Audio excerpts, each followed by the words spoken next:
Salut à tous, la team Well, tout même chaud pour Lyon Fan TV. Très heureux les gars de vous retrouver pour une nouvelle vidéo. J'espère que vous allez bien. N'hésitez pas à vous abonner. Si vous n'êtes pas encore abonné à la chaîne, mettez un petit pouce, un commentaire. Vous connaissez la sauce comme d'habitude. Merci en tout cas de nous suivre de plus en plus nombreux. Ça fait extrêmement plaisir. Petite vidéo pour parler de Santiago Cucci. J'en ai fait plusieurs des vidéos. Il y a même eu un édito d'Antoine pour nous parler de Santiago Cucci, le nouveau président exécutif de OL Group, qui est rentré dans ses fonctions officiellement. Voilà, il y a eu un communiqué de la part de l'Olympique Lyonnais là-dessus, et il y a eu une interview auprès du Media Club, auprès de OL Play, et c'était une interview plutôt intéressante. C'est un style un petit peu disruptif qu'on n'a pas l'habitude de voir à l'Olympique Lyonnais. Santiago Cucci, le Basque, qui était pressenti depuis quelques semaines. Moi, j'aimerais l'avoir sur cette chaîne. J'espère que ça va se matérialiser. On va tout faire pour.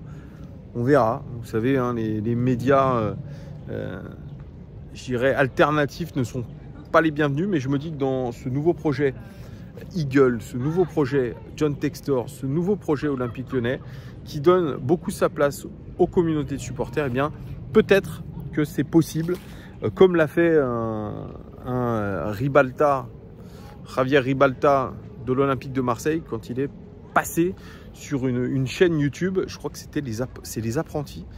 Ça a fait grincer des dents, mais je trouve que c'est très bien. Ça permet de toucher aussi une autre population, une autre communauté, et c'est très chouette. Donc dans cette interview, eh bien, il se présente un petit peu. Et moi, j'ai vu un homme qui a 54 ans d'ailleurs aujourd'hui, bon anniversaire à lui, 14 juillet. Un homme, c'est certes pas issu du monde du football, mais un profil très américain, très financier, qui a déjà les codes de ce milieu-là et qui veut transposer un petit peu ce modèle start-up à l'américaine à un projet comme celui de l'Olympique Lyonnais en particulier, puisqu'il travaille pour Eagle certes, mais il travaille pour l'Olympique Lyonnais. Il veut transposer ce modèle-là sur le nouveau modèle de l'Olympique Lyonnais. C'est-à-dire, bon, vous voyez un petit peu les choses à l'américaine, il y a beaucoup de tutoiements où on s'appelle par son prénom. Il n'y a plus de Monsieur le Président. Vous savez, comme on avait l'habitude avec Jean-Michel Aulas, Monsieur le Président, beaucoup de salam alek devant eux, de génuflexion limite devant la personnalité qui était Jean-Michel Aulas, ce côté un petit peu monarque. Là, c'est fini. Là, on l'appelle Santiago, on l'appelle par son prénom. Et il voit avant tout sa mission à l'Olympique Lyonnais comme une collaboration fructueuse avec ses collaborateurs. C'est une collaboration. Il a dit, voilà, moi j'ai une équipe autour de moi. J'ai envie qu'on tire tous dans la même direction. Je sais que c'est compliqué, mais on va essayer d'y aller tous ensemble. Et c'est de mon rôle de manager tout ça. Et moi, j'ai apprécié cette chose-là parce que c'est un souffle nouveau qui vient. Je pense à un homme neuf, un homme qui a du recul sur l'OL. Moi, je trouve que c'est même très bien qu'il ne vienne pas du football finalement, parce que il a cet œil que une personne issue du football n'aurait pas eu. Je m'explique. Il a dirigé des grosses sociétés américaines, Levi's, Dockers, Quicksilver.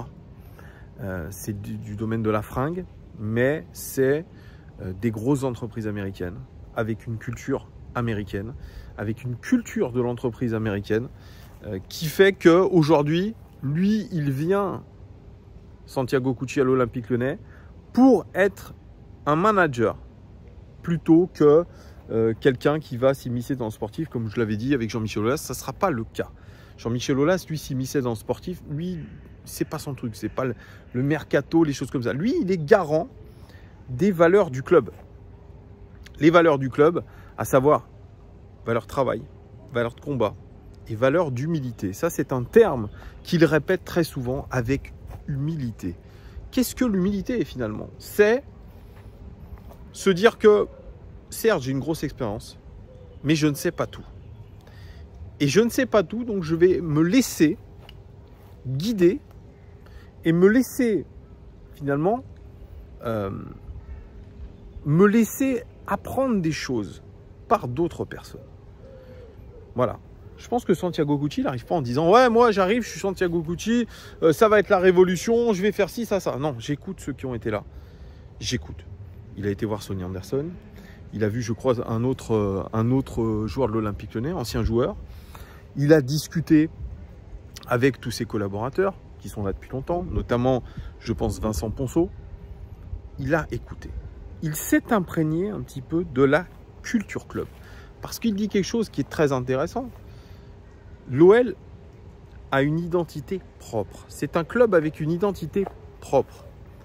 Cette identité propre, elle est celle aussi de la ville de Lyon. Lyon et l'Olympique Lyonnais ne font qu'un pour lui et ont une identité très spéciale. C'est effectivement Lyon, une ville particulière. C'est vrai qu'il a fait un petit peu des éléments de langage. Il a dit « Je me suis bien renseigné, Lyon était passé un temps au centre de l'Europe. C'était le centre de l'Europe, Lyon. C'est toujours été une ville de travail. Ça a toujours été une ville qui avait une histoire, quelque chose de particulier. L'OL, l'Olympique Lyonnais, ce ne sont pas des entités à part. Vous voyez ce que je veux dire? Je ne sais pas si je m'exprime bien. Lyon est une ville différente. L'OL est un club différent et donc il faut utiliser cette différence-là pour en faire une force.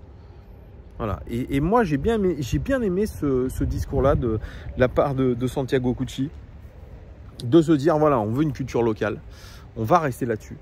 Moi, je ne suis pas là pour faire une révolution. J'ai vu des choses. Il va falloir régler des petits détails. Et c'est en réglant les petits détails des petits détails que nous allons y arriver. Je pense qu'il a raison. Il a fait, je pense, Santiago Gucci, un audit déjà de ce qui n'allait pas à l'Olympique Lyonnais. Il l'a fait, il a rencontré du monde. Il s'est mis en retrait. Il a étudié tout ça parce que ça a l'air d'être quelqu'un de très intelligent, très posé, très calme. Et je sais que dans le sport de haut niveau, même de la vie en général, il faut être très calme. Prendre du recul par rapport aux situations et manager. Lui, c'est un véritable manager. C'est un manager, c'est un financier. C'est pour ça que quand on parle aujourd'hui de la DNCG, de toutes ces problématiques financières, il s'y connaît. Et je pense que John Textor, il l'a pris parce que avant tout, c'est quelqu'un qui s'y connaît dans le domaine financier. C'est un gestionnaire d'entreprise à l'américaine. Voilà. Et on est une équipe française, une équipe européenne, mais on veut vraiment avoir ce management à l'américaine. C'est comme ça qu'on va essayer d'impulser un nouveau cycle à l'Olympique Lyonnais en ayant une équipe compétitive. C'est vrai, il l'a dit, on veut avoir une équipe compétitive. Donc il faut indéniablement que la sanction de la DNCG saute. Voilà, il a dit, il faut impérativement que nous puissions recruter. Si nous ne pouvons pas recruter, ça sera très compliqué. Donc ça va rejoindre un petit peu l'interview de Laurent Blanc, dont je vous ferai un retour aussi. Santiago Gucci, c'est ça. Voilà, il veut un club qui règle les petits détails, qui se pose, qui prenne du recul un petit peu et qui impulse quelque chose de nouveau, mais avec des valeurs très fortes. Comme je vous ai dit, la valeur d'humilité, la valeur de travail, la valeur de combativité. Il a dit tous les salariés du club, tous les joueurs doivent avoir cette identité et ces valeurs club. Après, c'est des choses qui revenaient beaucoup dans la bouche de Jean-Michel Aulas, de Vincent Ponceau, de Bruno Chéroux à une époque. Qu'il voulait notamment des joueurs qui soient avec ces valeurs-là. Mais là, on parle aussi des gens au club. Donc tout le monde doit tirer dans le même sens. On doit avoir un projet unique, un but unique.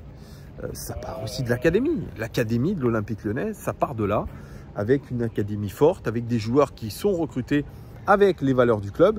Donc, je pense qu'il y avait à la base un beau projet, marketing, etc., marketé autour de l'identité du club, des joueurs issus du club, mais qui n'était pas assez appliqué Et notamment sur le terrain, notamment en coulisses, tout le monde ne tirait pas dans le même sens. Et on l'a bien vu, on l'a vu sur le terrain. Et Laurent Blanc en parle dans son interview. Il y avait des clans, l'ambiance était délétère. Et je pense qu'elle reflétait aussi ce qui se passait dans les arcanes du club, où tout le monde ne tirait pas dans le même sens. Aujourd'hui, ça serait peut-être même utopique de se dire que tous les salariés d'un club vont tirer dans le même sens. Mais en tout cas, quand il y a une nouvelle direction, il y a un nouveau président, il y a un nouveau propriétaire, il faut essayer d'impulser quelque chose. Alors bien sûr, c'est le début de la saison. Tout le monde, il est beau, tout le monde, il est mignon, tout le monde, il est gentil. Nous avons des ambitions, nous voulons être dans le top 3 de la Ligue 1, nous voulons retrouver la Coupe d'Europe. Il y a beaucoup de nous voulons, il y a beaucoup d'ambition. Mais je pense qu'il faut être aussi réaliste. Ça, c'est le discours d'avant-saison. C'est des discours pour faire joli, sauf que la réalité, elle se passe sur le terrain. Et Santiago Cucci dit ça fait partie du sport d'avoir de la frustration. Sauf que nous, en tant que supporters, on est frustrés depuis de nombreuses années. On ne veut plus revoir certaines choses. Et ça, je pense qu'il faut qu'il l'ait clairement à l'esprit, Santiago Cucci, que par le passé, on a eu des choses ignobles sur le terrain, en dehors, et que tout ça doit être effacé. Est-ce que ça sera facile? Je pense que non. Il a du recul, il a donné un terme, il dit un terme à l'américaine, je suis excité. Je pense que dans sa tête, c'est I'm excited about the project. Ce sont des gens qui viennent avec beaucoup d'enthousiasme, beaucoup de motivation, qui sont des rois des relations humaines. Ils sont très très forts. Ils arrivent à vraiment interagir avec les gens, comprendre un petit peu le fonctionnement des gens très très vite. C'est leur force. Et je pense que c'est la force de Santiago Cucci, c'est de cerner tout de suite les problèmes, cerner tout de suite les personnes à qui il a affaire et ce qu'elles sont capables de donner encore plus. C'est-à-dire que Vincent Ponceau, peut-être qu'avec l'impulsion de Santiago Cucci, eh bien, il va se trouver d'autres qualités. Il va donner plus. Il va donner mieux. Voilà. Et Santiago Cucci, il a rencontré, il a dit les joueurs, il a rencontré un petit peu tout le monde et il a exposé le projet de John Textor pour l'Olympique Lyonnais parce que, évidemment, c'est le PDG, c'est le président exécutif de OL Group. OL Group, c'est pas que le football. Il l'a bien répété aussi. C'est une partie de OL Group. Mais il y a tout ce qui est activité de OL Valley, avec notamment la LDLC Arena qui va voir le jour, avec le formidable outil qu'est le Groupama Stadium, avec des concerts, avec beaucoup de choses. Ça fait partie du projet d'Eagle Football pour l'Olympique Lyonnais. Ce n'est pas que le football. Et c'est ça aussi que les supporters doivent se mettre en tête. Et c'est difficile même pour nous de comprendre que ils ont racheté un club, mais ils ont racheté un petit peu tout ce qu'il y a autour. Et que finalement, comme c'était le cas un petit peu avec Jean-Michel Aulas par le passé, bien il faut avoir l'esprit que l'activité foot, c'est pas l'activité principale. Voilà. Aujourd'hui, c'est ça. Alors, il se félicite bien sûr qu'il y ait toujours le même nombre d'abonnés, etc. Même si les résultats sont pas bons. Oui, on a cette chance-là à l'OL d'avoir une communauté de supporters qui est très exigeante, très énervée, très frustrée, mais très fidèle aussi. Ça, il va falloir le travailler et c'est pour ça que j'espère qu'il viendra nous expliquer son projet sur cette chaîne parce que ça serait évidemment très très cool et très intéressant. Voilà, dites-moi en commentaire ce que vous avez pensé de l'interview pour ceux qui l'ont vu de Santiago Cucci. Allez, je vous dis à très vite. Merci beaucoup les gones et à bientôt. Ciao!